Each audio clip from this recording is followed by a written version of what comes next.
안녕하세요, 진저입니다. 영어 시험을 만점 받아도 막상 실전 영어는 어려움을 느끼는 분들이 많죠? 이상과 현실의 괴리라고는 할까나?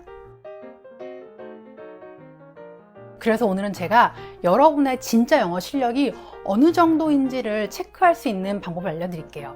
해당 개수가 많을수록 영어를 잘하는 거고요. 이건 제가 영알못에서 영잘알이 될 때까지 겪은 과정을 바탕으로 정리한 거니까 재밌게 봐주세요. 진짜 영어. 첫 번째, 여러분은 한 가지 억양을 잘 이해할 수 있나요? 여기서 억양이라고 하는 건 영어로 accent라고 하는데요. 한국말로는 종종 발음이라고 번역돼요. 그래서 American accent 하면 미국 발음, British accent 하면 영국 발음, 이런 식으로 말을 하는데요. 여러분이 이런 발음 중에 한 가지라도 잘 이해할 수 있으면 영어를 잘하고 있는 거예요. 제가 영상을 통해서 굉장히 다양한 지역이라든지 나라의 발음을 많이 소개하잖아요. 그럴 때마다 하나도 안 들려요. 멘붕.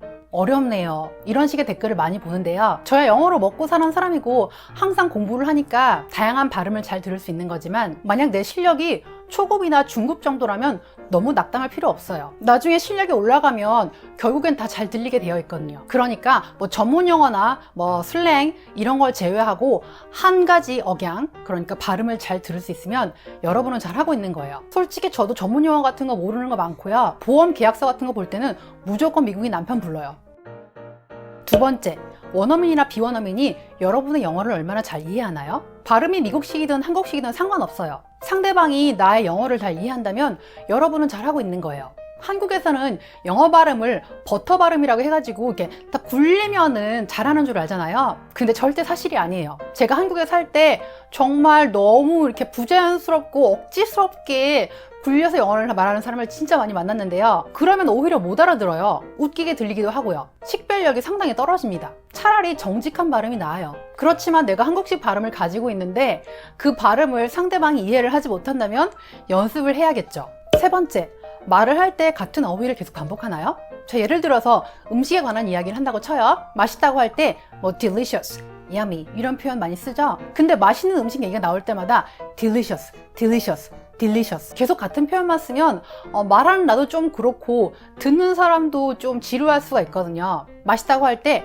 good, very good, tasty, scrumptious 등 다양한 표현이 있고요. 꼭 형용사뿐 아니라 뭐 동사, 수거 등 다양한 어휘를 알고 그의 쓰임새를 잘 알고 있으면 여러분의 영어 실력은 상당한 수준이라 할 수 있어요.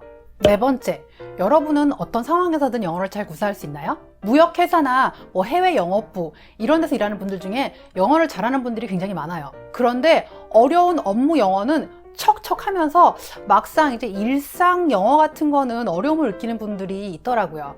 반대로 일상 영어는 편하게 하는데 일에 관련된 영어는 어려워하는 분들도 있고요. 하지만 정말로 영어를 잘한다면 일상생활 둘 다 문제 없이 영어를 잘 할 수 있어야 해요. 한쪽만 잘해도 훌륭한 거지만 다른 한쪽도 욕심나지 않으세요? 저라면 그럴 것 같아요. 다섯 번째, 영어를 할 때 머릿속에서 번역해서 말하나요? 아니면 영어로 생각하고 영어로 바로 말하나요? 참고로 저의 경우는 후자예요. 영어를 할 때 영어 뇌가 따로 있는 것처럼 한국말을 전혀 생각하지 않아요. 저도 옛날에는 머릿속에서 이건 이렇게 해서 이렇게 하는 건가 하고 번역해서 말을 하곤 했는데 어느 순간부터 그 번역의 과정이 사라지더라고요. 그래서 한국말을 할 때는 한국말로 생각하고 한국말로 말하고 영어를 할 때는 영어로 생각하고 영어를 바로 말해요. 경험을 못한 분들께는 좀 신기할 수도 있는데 영어를 잘하는 분들께 물어보면 다들 바로바로 그렇게 말한다고 해요. 이게 스위치처럼 딱 켜지는 게 아니라 언젠가부터 그렇게 되더라고요. 꾸준히 영어를 하면 여러분께도 그런 날이 올 수 있어요. 여섯 번째,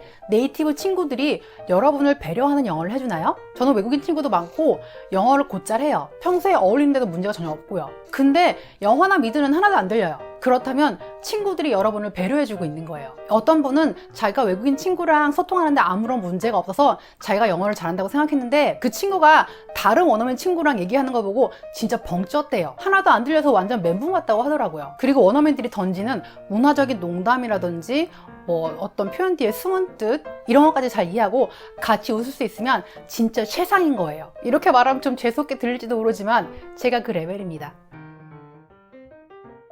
If you've been following my channel for a long time, you know I started to study English when I was 23. But I get a lot of comments like, you got an American husband. You live in America, so of course you speak English well. Those comments give me mixed feelings.